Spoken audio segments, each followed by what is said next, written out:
I'd always really liked languages at school. Languages had always been my favourite subject. I'd also been lucky enough to visit China, and it just seemed like the obvious choice to me. I'd studied Chinese before in school, but I'd always kind of considered myself more of a humanities, English history person.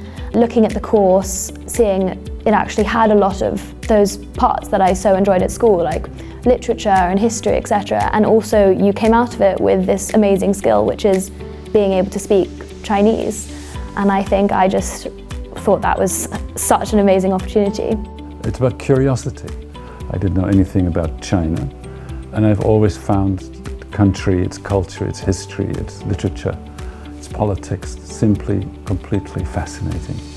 And that has never gone away. Honestly, I think within the first week, all of my fears were kind of put to rest. Like, I got here, I met my classmates who I love, and I just think it's a really nice atmosphere. It doesn't matter how much you studied before. We have some people that did it for pre-U, some people that have never studied it before.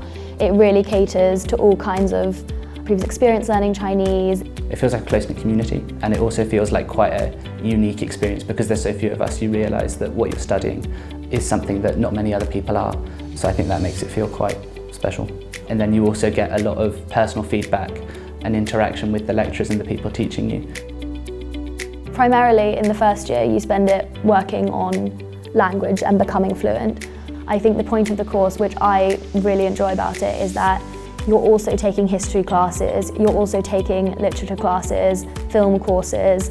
I think you really have a good understanding of not just Chinese, but East Asian history. Like in first year, we have a history course with the Japanese students, so you study Korea, Japan and China all together and how they interlink, etc. So apart from modern Chinese language, there's also classical Chinese language, which is the written language of China and a lot of East Asia over the last 2,000 years or so.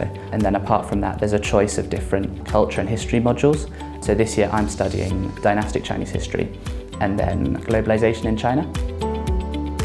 I'm really excited about my year abroad. It's sort of what we've been building up to for the last 2 years. And for me, learning a language is all about being able to use it in practice.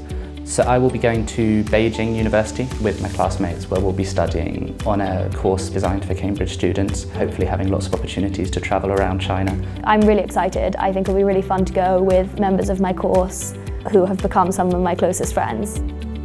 Our graduates go into finance, into accounting, into law.